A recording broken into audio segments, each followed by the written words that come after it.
اعوذ باللہ السمیع العلیم من الشیطان الرجیم بسم اللہ الرحمن الرحیم الحمد للہ رب العالمین والصلاة والسلام علی اشرف الانبیاء والمرسلین خاتم النبیین رحمۃ للعالمین ابی القاسم محمد وآلہ الطیبین الطاہرین المعصومین المظلومین ولعنۃ اللہ علی اعدائہم وغاصب حقوقہم اجمعین اما بعد قال علی بن موسیٰ رضا علیہ الصلاۃ والسلام صدیق المرء عقلہ وعدوہ جہلہ صلوات پڑھیں محمد و آل محمد۔ ایک مرتبہ سورہ الحمد اور 3 دفعہ سورہ قل هو اللہ کی تلاوت فرما کر مرحوم سید عاقل حسین ابن سید عابد حسین صاحب کی روح کو اصال فرما دیں۔ اللہم صلی علی محمد اللہم صلی علی محمد اللہم صلی علی محمد و آل محمد بسم اللہ صدق اللہ العلی العظیم۔ صلوات پڑھیں محمد و آل محمد۔ ایک مرد مومن جن کا نام بھی عاقل حسین اور یہ تاریخیں بھی 8ویں امام علی رضا علیہ الصلاۃ والسلام سے منسوب تاریخیں ہیں۔ امام کی ایک حدیث بھی مشہور ہے کہ صدیق المرء عقلہ، انسان کا دوست اس کی عقل ہے، وعدوہ جہلہ، اس کا دشمن اس کی جہالت ہے۔ یعنی عقل مند کی گویا ایک پہچان عاقل کی کہ جہالت سے دور ہوتا ہے۔ انسان کا سچا دوست اس کی عقل ہے، یعنی اس کا عاقل ہونا ہے۔ اور انسان کے اگر واقعاً صاحب عقل ہے تو پھر جہالت سے دور ہوگا، اس لیے کہ کوئی بھی عقل مند اپنے دشمن کو اپنے گلے نہیں لگاتا ہے۔ فرمایا کہ تمہارا سچا دوست اور حقیقی دوست تمہاری عقل ہے، وعدوہ جہلہ، اور تمہارا دشمن تمہاری جہالت ہے۔ یہ بھی ایک حقیقت ہے کہ اہل بیت جیسے افراد کے در کو چھوڑ دینے کا مقصد بھی لوگوں کا اپنی عقل کو نہ پہچاننا تھا یا عقل کے مطابق عمل نہ کرنا تھا۔ اگر دنیا نے، کائنات نے اپنی عقل کو پہچانا ہوتا اور عقل کے مطابق آگے بڑھی ہوتی اور عقل کو بروئے کار یہ دنیا لائی ہوتی تو ناممکن تھا کہ دنیا حق سے دور رہ جاتی، اور ناممکن تھا کہ امام علی کے در کو لوگ چھوڑ دیتے۔ اور یہ مسلمہ حقیقت ہے کہ آج صرف جوش عقیدت نہیں بلکہ غیروں کی اگر امام علی کے سلسلے میں فضائل، تعریف، ثنا کو دیکھیں اور امام علی کے مقابلے پر آنے والوں کے سلسلے میں جو تعریف اور ثنا غیروں نے کی ہے، انہی غیروں کی زبانی امام علی کی بھی تعریف ہے اور دوسروں کی بھی تعریف ہے۔ تو اس تعریفی کو اگر دیکھا جائے، اس کے بعد بھی امام علی جیسے ایک انسان کو چھوڑ کر کسی اور کو اپنانا، یا آج کم از کم اتنا زمانہ گزرنے کے بعد ساری باتیں کم از کم پڑھے لکھے لوگوں کو معلوم ہو جانے کے بعد، تاریخ میں سب کچھ آ جانے کے بعد بھی علی جیسے ذات کو چھوڑ کر کسی اور کو ماننے کا مقصد ہی یہ ہے کہ دنیا نے اپنی عقل کو نہیں پہچانا ہے اور عقل کے مطابق نہیں چلی ہے۔ اور اگر یہ کائنات عقل کو پہچان لے، حتیٰ پہلی منزل ہے، اگر واقعاً انسان اپنی عقل کو پہچان لے تو خدا کو پہچان لے گا، واقعاً عقل کو پہچانے تو دین کو پہچان لے گا، واقعاً عقل کو پہچانے تو رسول کو پہچانے گا، واقعاً عقل کو پہچانے تو امام علی کو پہچانے گا۔ نہیں ہو سکتا ہے امام علی کا در چھوڑ دے یا امام علی سے دور ہو جائے۔ اور پھر اس سے ہٹ کر ایک قابل غور چیز یہ ہے کہ ہمارے دین اور ہمارے مذہب اور شیعت کا ایک امتیاز اور پہچان یہ ہے کہ یہ دین ہمیں یہ پیغام دیتا ہے کہ ہمیں اپنی عقل کو آگے بڑھانا ہے اور اپنی عقل کو پہچاننا ہے اور اپنی عقل کے مطابق زندگی گزارنا ہے۔ شیعت کا ایک معنی یہ بھی ہے کہ انسان اپنی عقل کو صحیح طور پر پہچان کر اس صحیح عقل کے مطابق زندگی گزار لے جائے، وہ گویا اہل بیت سے وابستہ ہوا ہے اور اہل بیت کے چاہنے والا بنا ہے۔ ورنہ صرف زبان سے کسی چیز کا مان لینا یا زبان سے بعض چیزوں کا اعتراف اور اقرار کر لینا، یہ خالی حق کا ماننے والا نہیں بناتا ہے۔ یعنی اس سے بڑھ کر میں ایک جملہ عرض کروں واضح طور پر کہ شیعت کا مطلب یہ ہے کہ ہم صاحب عقل ہو جائیں اور عقل کے مطابق زندگی گزار سکیں۔ شیعت کا مطلب ہے کہ ہمارے اندر جو فہم ہمارے اندر، جو سمجھ ہمارے اندر، جو تعقل و تفکر کی طاقت اور صلاحیت اللہ نے دی ہے، ہم اس کو استعمال کر سکیں، یعنی ہم صاحب عقل بن جائیں، ہم صاحب فہم بن جائیں، ہم صاحب تفکر بن جائیں، ہمیں سوچنے سمجھنے کی صلاحیت معلوم ہو جائے اور اس کے مطابق آگے بڑھ سکیں۔ تو یہ ہے ایک شیعت کا امتیاز۔ لہذا مذہب اہل بیت نے بہت سی باتوں سے جو منع کیا ہے یا بعض باتوں کا حکم دیا ہے، یہ اس لیے ہے کہ اللہ نے عقل جیسی نعمت دی، اس کو استعمال کرنا۔ آج واقعاً اگر ہم دنیا میں جا کر جائزہ لیں اور بعض چیزوں کو دیکھیں، مثلاً بعض مساجد وغیرہ میں یا بعض عبادت گاہوں میں، آج واقعاً انسان کی ایک پہچان اس کی عقل ہے، اور انسان سے سب سے نزدیک جو مخلوق ہے وہ ہے جانور، اور جانور اور انسان میں جو فرق ہے وہ عقل کا ہے۔ ورنہ جتنی چیزیں اللہ نے انسان کو دی ہیں ظاہری حساب سے سب ان جانوروں کو دی ہیں، تو ہم اگر جانور نہیں ہیں انسان ہیں، تو اس کا مطلب ہے کہ وہ چیز جو اللہ نے ہم کو دی ہے جانور کو نہیں دی ہے، جب تک ہم اس کو استعمال نہ کریں انسان نہیں ہے۔ ہاتھ پیر آنکھ کان یہ ساری چیزیں جانور کے پاس بھی ہیں، تو ان کا استعمال کر لینا انسانیت نہیں ہے۔ انسانیت یعنی عقل ہے تو پھر عقل کا استعمال ہو، وہی اگر عقل کا استعمال ہو۔ آج واقعاً قابل غور چیز ہوتی ہے، ہمیں یہ بھی سوچنے کی توفیق نہیں ہوتی ہے کہ بعض کام ہم کر رہے ہیں کس لیے کریں۔ آج مثال کے طور پر بعض جگہوں پر جا کر لوگ شمع جلانے کی ایک مزاج ہے، ایک رسم ہے، ایک عادت ہے۔ بعض جگہوں پر اگربتی جلانا، موم بتی جلانا، ہمیں خود معلوم ہو کہ اگربتی کس لیے جلانا ہے، خالی دھواں کرنے کے لیے جلانا ہے یا خالی بعض جگہ گندگی کرنے کے لیے جلانا ہے، یا اس کا کوئی مقصد ہے۔ ہمارا دین کہتا ہے خوشبو ہونا چاہیے، خوشبو ہونا چاہیے، جو دین کہتا ہے خوشبو ہونا چاہیے، وہی دین کہتا ہے کہ صفائی ستھرائی بھی ہونا چاہیے۔ ہم صفائی ستھرائی کو بھول جاتے ہیں، ہر جگہ اتنی زیادہ اگربتی جلائیں گے کہ یہ بھول جاتے ہیں کہ مسجد ہے گندی ہو رہی ہے، مصلی ہے خراب ہو رہا ہے، جل رہا ہے۔ جس جگہ پر عبادت ہو رہی ہے، جو محراب عبادت کہا جاتا ہے، محراب کا مطلب جہاں اللہ کی بارگاہ میں انسان کھڑے ہو کر شرک سے جنگ کرتا ہے، شرک سے مقابلہ کرتا ہے، اللہ کے مقابلے پر آنے والی ہر طاقت سے مقابلہ کرتا ہے، میدان حرب کہا جاتا ہے۔ محراب کا مطلب ہوتا ہے جہاں کھڑے ہو کر شرک سے جنگ کرنا۔ شرک کا مطلب انسان کے سامنے کوئی چیز نہیں، شرک کا مطلب ہر وہ چیز جو اللہ کے مقابلے میں ہے، جو چیز اللہ سے دور کر رہی ہے اس سے مقابلہ کرنا۔ اور قابل افسوس ہوتا ہے کہ جو محراب ہر طرح کے اللہ کے مقابلے پر آنے والی طاقتوں سے مقابلے کی جگہ ہوتی، وہیں پر بعض لوگ جا کر ایسی چیزیں ایجاد کرتے ہیں کہ آدمی کو تعجب ہوتا ہے۔ جہاں پر ہمارے یہاں محراب کا مطلب یہ نہیں کہ وہاں اگربتی جل رہی ہو، وہاں موم بتی جل رہی ہو، وہاں چڑھاوے چڑھ رہے ہوں۔ بھئی چڑھاوے کسی اور دین میں ہے، کسی اور مذہب میں ہے، چڑھاوا چڑھانا ہے، ہم کسی جا کر مرد مومن کی مدد کر دیں، کسی انسان کی مدد کر دیں، کسی محتاج کی مدد کر دیں، وہ تو ثواب ہوگا۔ چڑھاوے چڑھانے سے ثواب نہیں ہوتا ہے، چڑھاوا غیروں کے ہاں ہے۔ بھائی ہم کو یہ سوچنا چاہیے چڑھاوے سے گندگی ہوتی ہے، چڑھاوے سے چیٹیں آتے ہیں، چڑھاوے سے بہت سی خرابیاں آتی ہیں، وہی اگر دینا ہے اللہ کی راہ میں خوشنودی کے لیے کسی انسان کی انسان مدد کر دے۔ ہم یہ بھول جاتے ہیں کہ اگربتی کا مطلب خالی خاص اگربتی جا کے چڑھا دینا نہیں، اگربتی کا مطلب خوشبو ہونا ہے۔ اگر ایک جگہ آج کے زمانے میں ترقی کر گیا ہے زمانہ، آج اگر خوشبو بغیر گندگی کے ہو سکتی ہے تو اس راستے کو اپنانا چاہیے۔ اور پھر ہم یہ بھول گئے کہ موم بتی کا مقصد خالی کسی جگہ پر جا کے جلا دینا نہیں ہے، موم بتی کا مطلب یہ ہوتا ہے کہ روشنی ہونا چاہیے۔ جب دن کا اجالا ہے، خود عقل جیسی نعمت ہم سے کہتی ہے کہ بھائی جب دن جیسا اجالا موجود ہے تو اس دوپہر میں بعض جگہوں پر موم بتی جلا دینا، یہ سوائے عقل سے دور ہونے کی اور کیا بات ہو سکتی ہے؟ بھائی اللہ نے ہمیں عقل دی ہے، اللہ نے ہم کو سوچنے سمجھنے کی صلاحیت دی ہے، اللہ نے ہمیں فکر دی ہے، اور اتنا یقین ہے کہ بعض جگہوں پر جو لوگ جا کر دنوں میں موم بتی جلاتے ہیں وہ کوئی ثواب کا کام نہیں کرتے بلکہ گناہ کا کام کرتے ہیں، اس لیے کہ بے فائدہ چیز مصرف، بے مصرف یعنی اسراف اسلام میں حرام ہے، بے جا صرف کرنا اسلام میں حرام ہے۔ ایک روپیہ بھی بغیر سبب کے اگر ہم برباد کریں تو یہ اسراف ہے، اسراف حرام ہے۔ ہم چاہے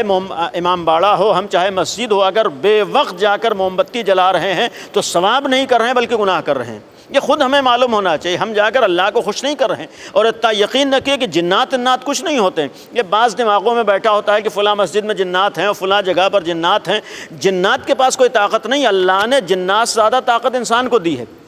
انسان کو اللہ نے اشرف المخلوقات بنایا ہے، جنات کو اللہ نے اشرف المخلوقات نہیں بنایا ہے۔ آج یہ حیف ہے کہ ایک انسان جناتوں کے پیچھے دوڑ رہا ہو، ایک حیف ہے کہ انسان، اور پھر ایسے افراد کے لیے جو اہل بیت کے ماننے والے ہوں، ایسے افراد جو آل محمد کے چاہنے والے ہوں، ایسے افراد جن کے پاس امام علی جیسی ایک طاقت موجود ہو، امام حسین جیسی طاقت موجود ہو، اہل بیت جیسے وسیلے موجود ہوں، حیف ہے کہ انسان اہل بیت جیسے وسیلوں کو چھوڑ کر جناتوں سے مانگ رہا ہو۔ جنات کچھ نہیں دے سکتے، جنات خود اہل بیت سے جا کر مانگتے ہیں۔ جنات خود اہل بیت کو وسیلہ بناتے ہیں۔ جنات کو اللہ نے قوت نہیں دی، اہل بیت کو اللہ نے قوت دی ہے۔ جو جنات خود اہل بیت سے مانگتے ہوں، اگر اہل بیت کو اللہ نے ہمیں عطا کیا ہے تو عقل مندی تو یہ ہے کہ اہل بیت سے مانگا جائے، غیروں سے نہ مانگا جائے۔ ایک صلوات پڑھ دیں محمد و آل محمد۔ اور یہ بھی بات آئی تو عرض کر دوں، دیکھیے جنات النات کا جو ہمارے یہاں معاملہ ہوتا ہے کہ اولاً ایک وجود ہے، ایک حقیقت ہے۔ قرآن نے کہا ہے کہ جنات بھی ایک مخلوق ہے۔ پہلی چیز ہے کہ وہ مخلوق ہے، انسان سے افضل نہیں ہے، انسان سے برتر نہیں ہے۔ ہو سکتا ہے ہم ظاہری اعتبار سے اسے نہ دیکھ سکتے ہوں، لیکن ہم سے برتر نہیں ہے، ہم سے افضل نہیں ہے۔ اللہ نے عقل جیسی ہم کو نعمت دی ہے، ان کو نعمت نہیں دی ہے۔ اسی عقل جیسی نعمت سے اس کے مقابلے پر آنا ہے۔ مقابلے کا مطلب یہ نہیں ہے کہ انسان کو اسی سے جنگ کرنا ہے، بھئی وہ بھی ایک مخلوق ہے، ہم بھی وہ مخلوق ہیں، اور کوئی مخلوق یوں ہی کسی کو نہیں ستاتی ہے، کوئی کسی کو یوں ہی پریشان نہیں کرتی ہے۔ ہم ظاہر سی بات ہے غلط راستہ اپنائیں گے تو معمولی سی چیز سے بھی ہمیں نقصان ہو سکتا ہے۔ اور پھر دوسری چیز ہے کہ یہ تصور رہے کہ جب یہ بھی ایک مخلوق ہے تو کس دین و کس مذہب میں جناتوں سے مانگنے کے لیے کہا گیا ہے؟ ہرگز ہمارے دین میں نہیں ہے۔ شیعت کے سلسلے میں یقین سے کہہ رہا ہوں کہ ہرگز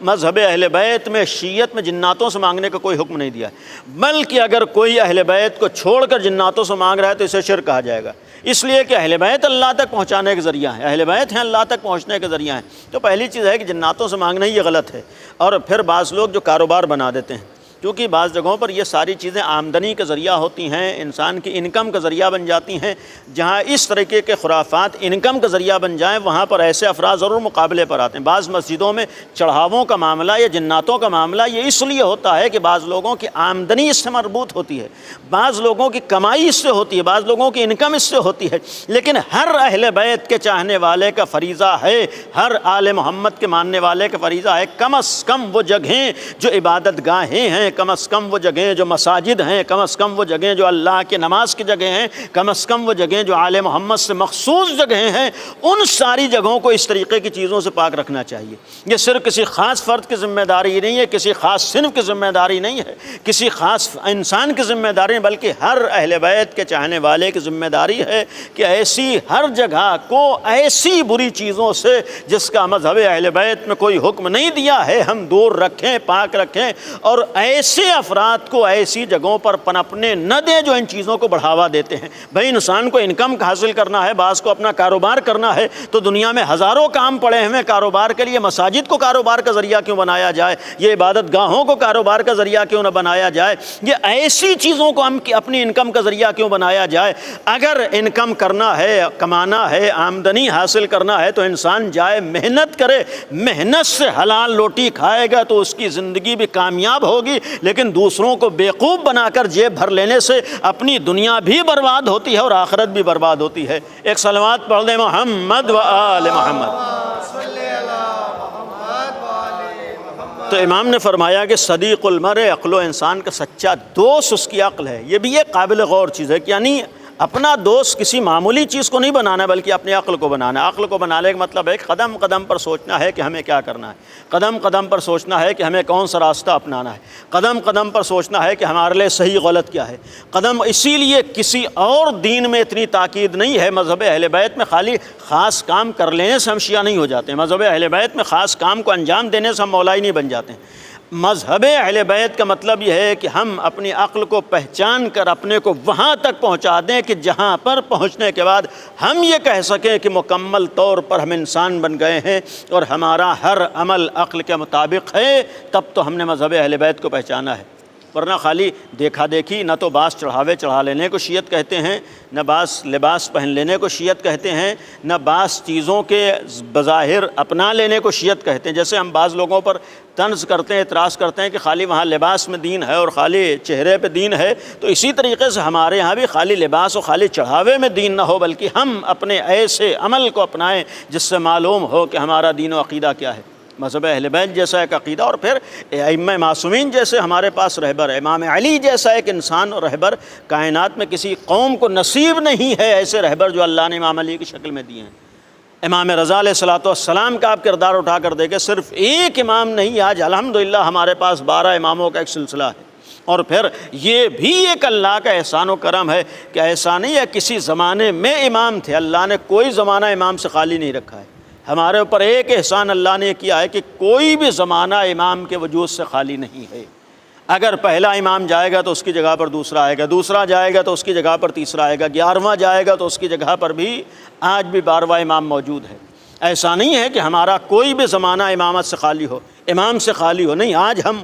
رہبر، ایسے رہبر کے ماننے والے ہیں، ایسے امام کے ماننے والے ہیں جو پردہ غیب میں موجود ہیں، جو آج بھی ہماری امامت کر رہا ہے، جو آج بھی ہماری رہبری کر رہا ہے، جو آج بھی ہمارے نمونہ عمل ہے۔ جب ایسا ہم راستے پر ہیں، ایسے دین کے ماننے والے ہیں جس کی رہبریت آج بھی ہے، دنیا میں کسی بھی قوم کا ایسا رہبر ہر زمانے میں موجود نہیں ہے جیسا رہبر ہر زمانے میں اہل بیت کی شکل میں ہمارے پاس ہیں۔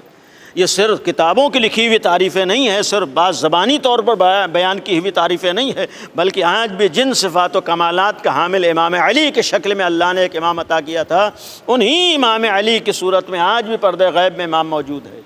یعنی جو کمالات امام علی کے پاس۔ لہذا 8ویں امام کی حدیث جو ہمارے لیے پیغام ہے کہ صدیق المرء عقلہ، انسان کا سچا دوست اس کی عقل ہے، وعدوہ جہلہ، اور اس کا دشمن اس کی جہالت ہے۔ اب یہاں پر ایک قابل غور چیز یہ ہے کہ معمولاً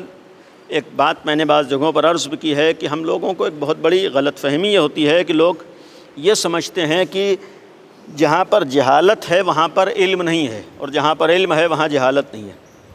جبکہ یہ حدیث ہمارے سامنے واضح کر رہی ہے کہ ایسا نہیں ہے کہ جہاں پر جہالت ہو وہاں علم نہ ہو، اور جہاں پر علم ہو وہاں پر جہالت نہ ہو،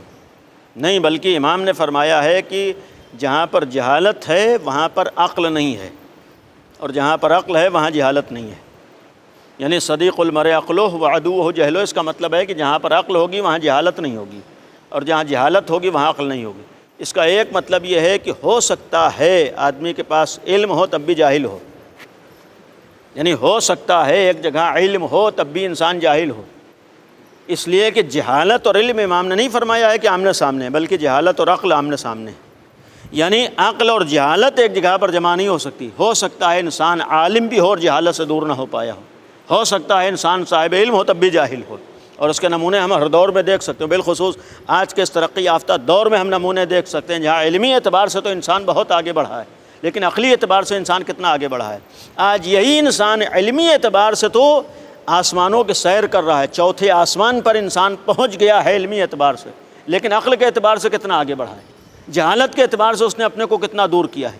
آج وہی انسان جو آسمانوں کے سیر کر رہا ہے وہی انسان جہالت کے نمونے ظاہر کر رہا ہے۔ اس کا مطلب ہے علم تو آیا ہے لیکن جہالت سے دور نہیں ہوا ہے۔ اگر یہی انسان جہالت سے دور ہوا ہوتا، جس طریقے سے اس کا جسم آسمانوں پر گیا ہے، فضاؤں کا سفر کر رہا ہے، تو انسانیت بھی فضاؤں کے سفر کر رہی ہوتی، انسانیت بھی کمالات تک پہنچ رہی ہوتی، اور اگر یہی انسانیت فضاؤں تک سفر کر رہی ہوتی تو پھر انسانیت کا آج اس دنیا میں خون نہ چوسا جا رہا ہوتا، آج انسانیت تحت ایغ نہ ہو رہی ہوتی، آج انسانیت میں حیوانیت والے نمونے نہ پائے جا رہے ہوتے۔ آج وہ کام جو جانور نہیں کرتا ہے انسان کرتا ہے، آج وہ کام ایک جانور نہیں کرتا ہے جس سے ہم اپنے کو اشرف المخلوقات کہتے ہیں، ہم اپنے کو جانور سے برتر کہتے ہیں، آج وہ کام جو ایک جانور نہیں کرتا ہے انسان کرتا ہے۔ بھائی اگر انسان ترقی یافتہ ہے، آج انسان کے پاس علم ہے، تو پھر ایسے کام جو جانور، اس کا مطلب اس نے علم تو حاصل کیا ہے، جہالت سے دور نہیں ہے۔ آج کون ایسا جانور ہے جو جانور کو اپنے مفاد کے لیے استعمال کرتا ہو؟ جانور بھی اپنے مفاد کے لیے جانور کو استعمال نہیں کرتا، لیکن یہ کیسا ترقی یافتہ انسان ہے کہ آج اپنے مفاد کے لیے انسان کو استعمال کرتا ہے۔ آج اگر ایک انسان اپنے مفاد کے لیے کسی انسان کو استعمال کر رہا ہو تو سمجھ لیں کہ اس نے انسانیت کو نہیں پہچانا ہے، وہ واقعی طور پر انسان نہیں بنا ہے، اور اس وقت تک نہیں بن سکتا ہے کہ جب تک انسان اپنے کو جہالت سے دور نہ کرے۔ ہاں، البتہ جہالت سے دور کرنے کے لیے عقل تک پہنچنے کا ایک ذریعہ علمی میدانوں میں محنت کرنا بھی ہے۔ ضروری ہے کہ انسان علمی میدانوں میں محنت کرے۔ اسی لیے اہل بیت کی اگر ہم تاریخ دیکھیں، اہل بیت نے ہر دور میں علم کے لیے بھی کوششیں کی ہیں،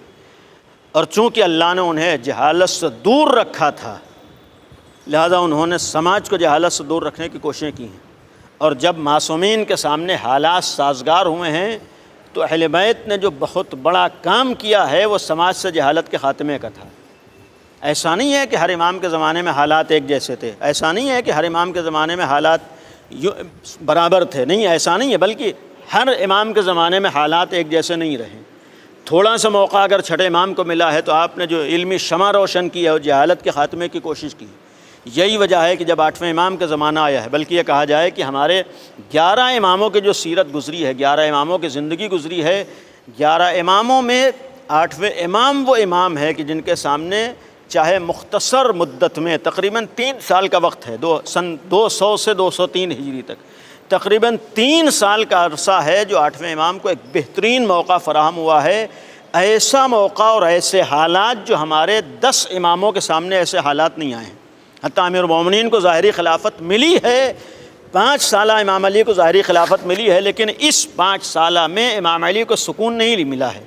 اس لیے کہ اسی 5 سال میں بڑی بڑی جنگیں بھی ہوئی ہیں، اسی 5 سال میں حاکم شام جیسے ایک بدترین دشمن اسلام سے امام کا مقابلہ بھی رہا ہے۔ جنگ جمل ہوئی ہے، جنگ صفین ہوئی ہے، جنگ نہروان ہوئی ہے، اور پھر حاکم شام سے امام جنگ کے لیے تیاریاں کر رہے تھے جس میں شہید کر دیے گئے ہیں۔ یعنی امام کے پاس ظاہری طور پر خلافت و حکومت تو آئی ہے، لیکن امام کو سکون و اطمینان نہیں ملا ہے۔ یعنی جس طریقے سے امام چاہتے تھے اس طریقے سے امام دنیا تک پیغام نہیں پہنچا، حالات ایسے نہیں تھے۔ بقیہ اماموں کے زمانے میں یہی ہے، یا چھٹے امام کو موقع ملا ہے، لیکن چھٹے امام کو اگر موقع ملا ہے تو گویا حکومتی کوئی سپورٹ نہیں تھا۔ حکومت کی جانب چونکہ حکومت الگ ہے اور امام اپنے اعتبار سے دنیا سے جہالت کے خاتمے کی کوشش کریں، لیکن آٹھویں امام کا زمانہ وہ زمانہ ہے کہ جہاں پر 3 سال میں اس حاکم نے امام کے مقابلے پر آ کر ظاہری طور پر مخالفتیں نہیں کیں۔ مامون کی سیاست یہ تھی کہ اس نے امام کو آزادی دی ہے، یعنی وہ آزادی کسی اور حاکم وقت نے ائمہ معصومین کو نہیں دی ہے۔ آزادی ملی اور تنہا آزادی نہیں ہے، بلکہ آٹھویں امام کے زمانے کی ایک خصوصیت یہ بھی ہے کہ آزادی کے ساتھ ساتھ باقاعدہ ایک حکومت کا سپورٹ بھی امام کو حاصل ہے، چونکہ امام خود ولی عہد ہیں۔ جب امام خود ولی عہد ہیں تو ایک حکومت میں امام کی اپنی حیثیت ہے، حکومتی اعتبار سے امام کے سامنے ایک حالات ہیں۔ اب جب امام کے سامنے حالات سازگار ہوئے، کہنے کا مقصد ہے کہ جب 11 اماموں میں ایک امام کو موقع ملتا ہے تو اب ہم آئے دیکھیں کہ امام ان حالات میں موقع ملنے کے بعد سب سے بڑا کام کون سا کر رہے ہیں۔ چھٹے امام کی اور 5ویں امام کی زندگی گواہ ہے کہ جب امام کے سامنے حالات سازگار ہوئے تو جو بہت بڑا کام ائمہ معصومین نے کیا ہے حالات کے سازگار ہونے کے بعد، وہ جہالت کے خاتمے کی کوشش تھی، وہ علم کے شمع کو روشن کرنے کے لیے کوششیں تھیں، اور یہی کام آٹھویں امام نے کیا ہے۔ آٹھویں امام نے اپنے زمانے میں جب مامون کے دور میں امام کے سامنے حالات کسی حد تک سازگار ہوئے ہیں اور امام کے سامنے وہ موقع آیا ہے، وہ حالات آئے ہیں کہ جہاں پر حاکم وقت امام کے مقابلے پر نہیں آ رہا ہے، ایسے دور میں جب حاکم وقت امام کے مقابلے پر آنے کی ہمت نہیں کر پایا، چونکہ خود لے کر آیا ہے، سیاست کے تحت ولی عہد بنایا، ظاہری طور پر وہ مقابلہ نہیں کر رہا ہے، اور بلکہ یہ کہا جائے کہ حکومت میں آنے کی وجہ سے امام کو سہارا بھی مل رہا ہے، سپورٹ بھی مل رہا ہے، تو اس وقت اس جگہ پر، یعنی آج کا جو مشہد ہے، آج کا جو خراسان ہے، یہاں پر آنے کے بعد 3 سال میں امام نے علمی اعتبار سے جو کام کیا ہے، آپ غور کریں کہ اس اہل بیت کے گھرانے میں اب تک امام علی جیسا ایک عالم گزرا ہے، امام صادق جیسا ایک عالم گزرا ہے، امام باقر جیسا ایک عالم گزر چکا ہے۔ یعنی جس گھرانے میں ایسے ایسے عالم گزر چکے ہیں، آٹھویں امام کا جہالت کے خاتمے یا علم کو پھیلانے کی کوششوں کا نتیجہ ہی تھا کہ آٹھویں امام کو عالم آل محمد کہا گیا ہے۔ یعنی جس گھرانے میں امام علی جیسا عالم ہو اور امام صادق اور امام باقر جیسے عالم گزر چکے ہوں، امام صادق جیسا جس نے 4000 شاگردوں کی تربیت کی ہو، اس گھرانے میں کسی کو عالم آل محمد کہہ دینا آسان نہیں ہے۔ یعنی آٹھویں امام کا لقب گواہ ہے کہ اگر ایسے گھرانے میں عالم آل محمد کا لقب ملا ہے تو یعنی اس زمانے میں سب سے بڑا کام جو امام نے کیا ہے وہ علم کی شمع کو روشن کیا ہے، سماج سے جہالت کے خاتمے کی کوشش کی، اور اسی سماج سے جہالت کے خاتموں کی کوشش کا نتیجہ تھا کہ اس دور میں تقریباً ہر مذہب سے بھی امام نے مناظرہ کیا ہے، ہر مذہب کو جوابات دیے، ہر مذہب کے مقابلے پر آ کر اپنے مذہب کی حقانیت کو ثابت کیا ہے، مذہب اہل بیت کی حقانیت کو آٹھویں امام نے ثابت کیا ہے۔ 1-2 نہیں، آج بھی الحمدللہ ہمارے ہاں کتابوں میں بعض مناظرات امام کے اس دور تک پہنچے ہیں، یعنی سارے اور مکمل مناظرات تو ہم تک نہیں آ سکے، لیکن بہت سے مناظرات امام کے اس دور میں ہم تک پہنچے ہیں، بعض کتابوں موجود ہیں۔ اس میں دہریوں سے مناظرہ ہے، عیسائیوں سے مناظرہ ہے، یہودیوں سے مناظرے ہیں، حتیٰ مسلمانوں سے مناظرے ہیں، یعنی علماء اسلام سے بھی، مختلف مذاہب کے علماء سے بھی، اسلام کے مختلف مذاہب کے علماء سے بھی امام کے مناظرے ہیں، جس میں مذہب اہل بیت کی حقانیت کو 8ویں امام نے ثابت کیا ہے، شیعت کی حقانیت کو امام نے ثابت کیا ہے۔ اور یہ مناظرات نہیں تھے بلکہ ایک علمی شمع تھی جو امام نے روشن کی ہے، ایک علم تھا جو دنیا میں پیش کیا ہے، ایک جہالت کے خاتمے کی کوشش کی ہے، اور انہی ساری کوششوں میں مختلف شاگردوں کی بھی امام نے تربیت کی ہے۔ لیکن ایک قابل غور چیز ہے کہ امام ہشتم کا، 8ویں امام کا، مختلف افراد سے، مختلف مذاہب کے لوگوں سے مناظرہ کرنے کا ایک مقصد یہ بھی تھا کہ 8ویں امام پیغام دینا چاہتے تھے کہ ہمارے دین سے وابستہ، مذہب اہل بیت سے وابستہ اور ایک امام رضا کے چاہنے والے کی بنیادی ذمہ داریوں میں سے ایک ذمہ داری یہ ہے کہ اسے اپنے مذہب کی صحیح معلومات ہو۔ مناظرہ کرنے کا مطلب یہ ہے کہ اس کے پاس اتنا علم ہو کہ اگر کوئی بھی غیر مذہب آ کر کوئی اعتراض اور سوال کر رہا ہو تو اس کے پاس اتنی صلاحیت ہو کہ اس کے سوالات کا جوابات دے سکے، اس کے پاس اتنا علم ہو کہ اپنے مذہب کا دفاع کر سکے۔ یقینی طور پر مذہب اہل بیت حق ہے، یقیناً کوئی شک نہیں ہے کہ شیعت حق ہے، اس میں کوئی دو رائے نہیں ہے کہ ہمارا ہی مذہب حق ہے اور مذہب شیعت ہی حق ہے، لیکن خالی زبان سے کہہ دینے سے حقانیت نہیں ہوتی ہے، بلکہ آج ہم سب کی ذمہ داری یہ بھی ہے کہ اس مذہب کی حقانیت کا ہم سب کو علم بھی ہو، یعنی خالی زبان پر نہ ہو کہ ہمارا مذہب بہت ہی اچھا اور بہترین مذہب ہے، بلکہ ہمارے معلومات ہو کہ اس کی اچھائیاں کیا ہیں۔ آج اگر ہم یہ کہتے ہیں کہ دوسرے مذہب کے مقابلے میں ہمارے مذہب میں امتیازات ہوں تو پھر ہمیں پتہ ہو کہ امتیازات کیا ہوں، اور یہ اس وقت تک نہیں معلوم ہو سکتے جب تک ہم جا کر کتابیں پڑھنے کے عادی نہ ہو جائیں، جب تک ہم مطالعے کے عادی نہ ہو جائیں۔ آج اگر 1000 کاموں کے لیے ہم ٹائم نکال لیتے ہیں تو آج ہماری ذمہ داری ہے کہ اپنے مذہب کو سیکھنے کے لیے بھی ہمارے پاس وقت ہو۔ آج ہمارے یہاں کتنے ایسے شیعہ ہیں کہ جو 24 گھنٹے میں 10 منٹ کے لیے بھی شیعت کی معلومات حاصل کرنے کی فکر کرتے ہیں۔ آج موبائل جن لوگوں کے پاس ہے، 24 گھنٹے میں 12 15 گھنٹے انسان موبائل کے اوپر وقت نکالتا ہے، موبائل کے اوپر ٹائم دیتا ہے، لیکن انہی افراد میں سے جو 15-20 گھنٹے موبائل کے اوپر ٹائم دیتے ہیں، کیا 1 گھنٹہ مذہب اہل بیت کی معلومات حاصل کرتے ہیں؟ کیا 1 گھنٹے میں آدھے گھنٹے کتنے ایسے افراد ہیں جو مستقل موبائل ہاتھ میں ہے، اس کے بعد بھی یہ فکر ہوتی ہے اور روزانہ ہمارے پاس 10 منٹ اپنے مذہب کو سیکھنے کا بھی ٹائم ہو، جبکہ آج ہماری ذمہ داری، آج ہمارا فریضہ ہے۔ وہ دور اور تھا کہ جہاں پر خالی ہم زبان سے کہتے تھے ہمارا مذہب بہت اچھا ہے، آج ہم سب کو اور بالخصوص جوانوں کا فریضہ ہے کہ ہمیں اپنے مذہب کی خوبیوں کا علم ہو، اور علم اس وقت تک نہیں ہو سکتا ہے جب تک ہم کتابیں پڑھنے کے عادی نہ ہو جائیں، جب تک ہم مطالعے کے عادی نہ ہو جائیں۔ کسی بھی دین میں اتنی مستحکم اور مضبوط کتابیں موجود نہیں ہیں جتنی مضبوط و مستحکم کتابیں الحمدللہ ہمارے پاس موجود ہیں، لیکن خالی کہنا نہیں ہے بلکہ آج ہمارے پاس وہ کتابیں ہوں، ہم مطالعے کے عادی ہوں اور ہم پڑھنے کے عادی ہوں۔ ایک صلوات پڑھیں محمد و آل محمد۔ تو یہ بھی ایک 8ویں امام کا ایک مشن تھا، مناظرہ کر کے بتایا ہے کہ مذہب کا مطلب ہے کہ اگر مناظرہ ہو رہا ہے، اگر مقابلہ ہو رہا ہے تو ہمیں معلوم، آج تو واقعاً ایک حق ہے کہ ہم امیر المومنین کو پہلا خلیفہ مانتے ہیں، امیر المومنین کو پہلا امام مانتے ہیں، لیکن کم از کم اگر ہم امام علی کو خلیفہ مانتے ہیں تو ہمیں 2-4 دلیلیں بھی تو پتہ ہوں کہ امام علی کی خلافت کی دلیلیں کیا ہیں، امیر المومنین کے مولا ہونے کی بنیادیں کیا ہیں، اور اس سے پہلے اگر ہم نے اللہ کو مانا ہے، ہم توحید کے ماننے والے ہیں تو ہمیں توحید کے بارے میں بھی معلوم ہو۔ اگر ہم اللہ کے ماننے والے ہیں تو ہمیں پتہ ہو کہ اللہ کے ماننے کی دلیل ہمارے پاس کیا ہے۔ اس لیے کہ خالی کہہ دینے سے ہم مسلمان نہیں بن جاتے ہیں، خالی اس لیے مسلمان ہو کہ ہم نے مسلمان گھر میں آنکھ کھولی تو یہ اسلام ہمارے یہاں قابل قبول نہیں ہے۔ جب یہ اسلام ہمارے یہاں قابل قبول نہیں ہے تو آج ہر مسلمان کی ذمہ داری ہے کہ اسے پتہ ہو کہ اگر ہم مسلمان ہیں تو کس دلیل کی بنیاد پر، تو جب کس دلیل کی بنیاد پر، دلیلیں تو بھی تو ہمیں پتہ ہوں، یعنی توحید کی دلیلیں ہمیں معلوم ہو، نبوت کی دلیلیں ہمیں معلوم ہو، اور امامت کی دلیلیں ہمیں معلوم ہو، اور وہ چیزیں جو بہترین ہمارے ہاں مستند ہیں، جو ہمیں دلیلیں پیش کرتی ہیں اور ہمارے مذہب کو ثابت کرتی ہیں، وہ قرآن کریم جیسی کتاب ہے۔ اور قرآن کریم پہ ختم کر رہا ہوں، قرآن کریم پہ 1400 سال میں اعتراضات کا ایک سبب یہ بھی تھا کہ 1400 سال میں جس کتاب نے ہر مذہب کے سامنے امام علی اور مذہب اہل بیت کی حقانیت کو ثابت کیا ہے، اور جس کے مقابلے میں کوئی جواب نہیں دے سکا ہے، وہ مذہب اہل بیت تھا اور شیعت تھی۔ چونکہ تنہا مذہب اہل بیت شیعت ہے جو قرآن سے ثابت ہوتی ہے، تنہا امام علی کی حقانیت ہے جو قرآن کریم سے ثابت ہوتی ہے، لہٰذا جو دشمنان قرآن ہیں، دشمنان علی ہیں، دشمنان تشیع ہیں، جو چیزیں انہیں کھٹکتی ہیں انہی چیزوں میں سے قرآن کریم ہے۔ یہ قرآن کریم کے اوپر اعتراضات یوں ہی نہیں ہیں، قرآن کریم کے اوپر اعتراضات کا ایک مقصد یہ ہے کہ اس قرآن کو درمیان سے ہٹا دیا جائے تاکہ امام علی کی حقانیت کی جو دلیلیں آج دنیا کو مجبور کر دیتی ہیں خاموش ہونے پر، وہ دلیلیں ختم ہو جائیں۔ لیکن اتنا یقین ہے کہ 1400 سال سے وہی قرآن باقی تھا جو پیغمبر اکرم پر نازل ہوا ہے، اور جب تک یہ دنیا ہے اس وقت تک قرآن باقی رہے گا۔ لیکن ہماری ایک ذمہ داری یہ ہے کہ ہم بھی قرآن پڑھنے کے عادی ہو جائیں،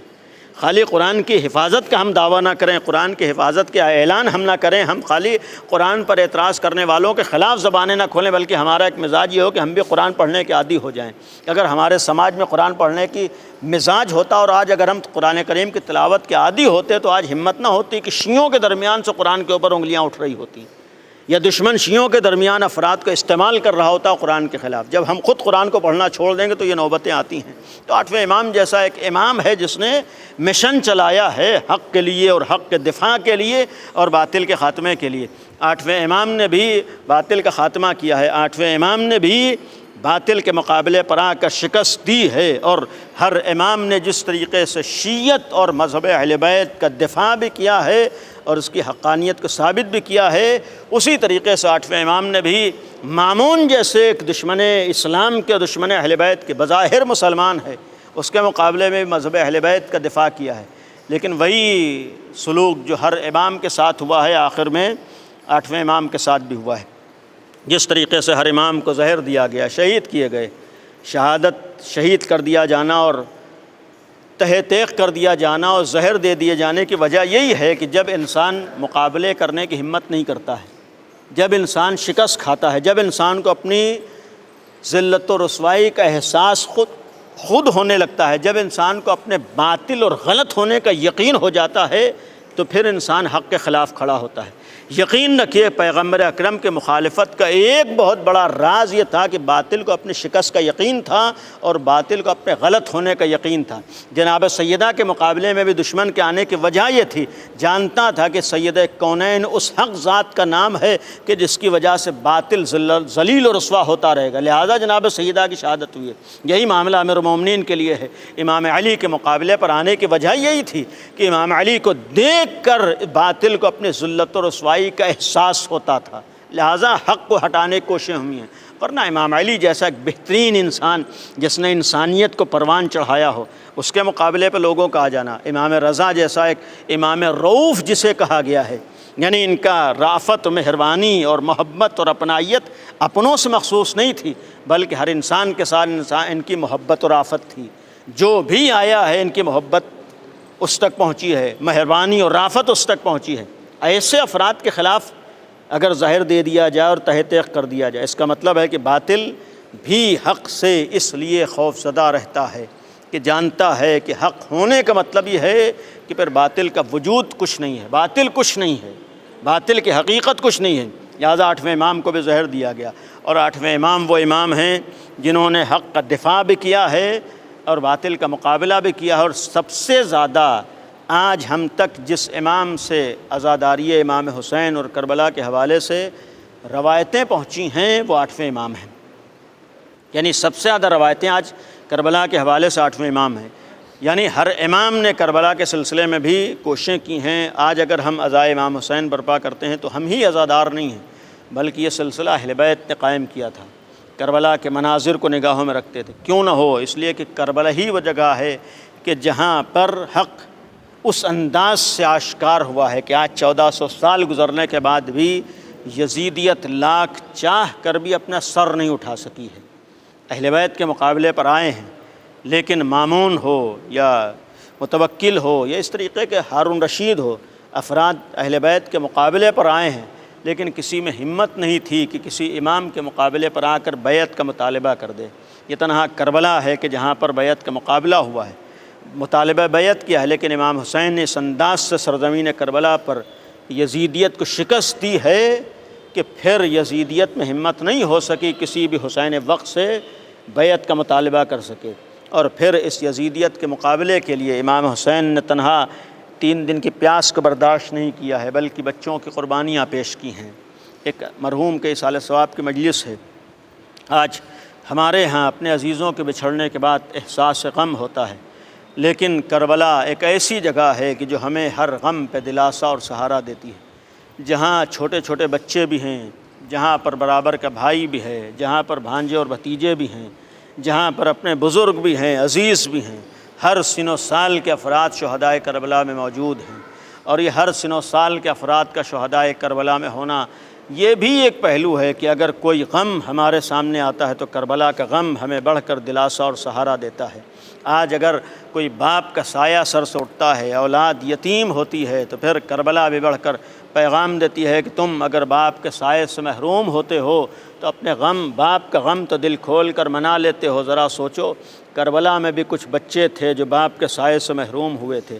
آج جب تم آنسو بہاتے ہو تو لوگ تمہارے غم میں شریک ہوتے ہیں، تمہیں دلاسا دیتے ہیں، لیکن کربلا وہ ہے کہ جہاں بچے اگر باپ پہ آنسو بہاتے تھے، کوئی تماچے لگاتا تھا، کوئی تازیانے مارتا تھا۔ ذرا سوچئے، حسین جیسے باپ کے گزرنے کے بعد اس بچی نے اپنے باپ کو کس عالم میں دیکھا ہے۔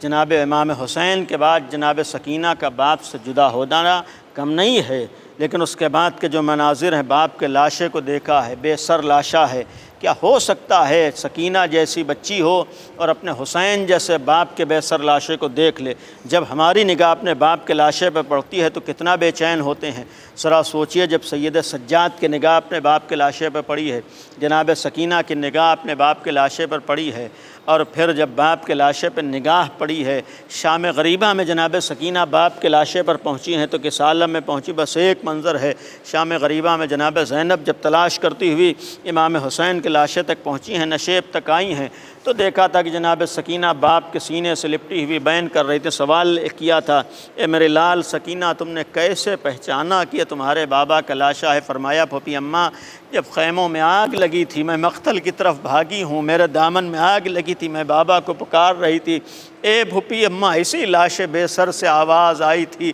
الیہ الیہ سکینہ، میں سمجھ گئی یہی میرے باپ کا لاشا ہے۔ الا لعنۃ اللہ علی القوم الظالمین، سيعلم الذین ظلموا ای منقلب ینقلبون۔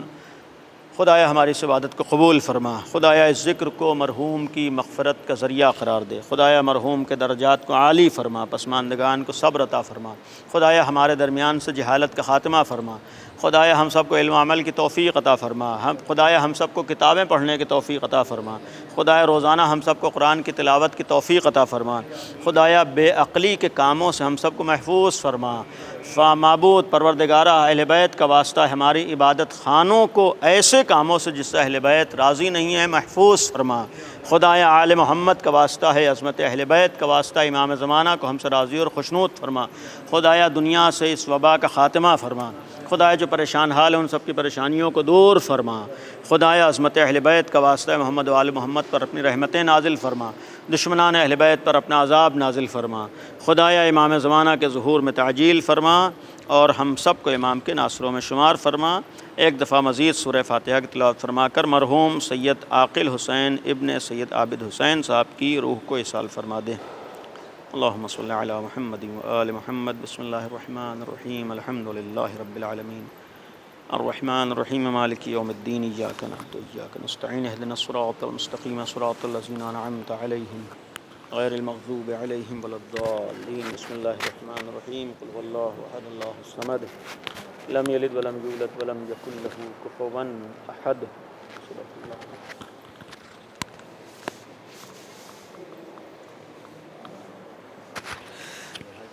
السلام علیک یا ابا عبداللہ، السلام علیک یا ابن رسول اللہ، السلام علیک وعلی جدک و ابیک وعلی امک و اخیک وعلی المستشہدین معک، السلام علیکم ورحمۃ اللہ وبرکاتہ، السلام علیک یا غریب الغرباء، السلام علیک یا ابا الحسن علی ابن موسیٰ رضا ورحمۃ اللہ وبرکاتہ، السلام علیک یا صاحب العصر الزمان، السلام علیک یا امام زماننا ھذا، السلام علیکم ورحمۃ اللہ وبرکاتہ۔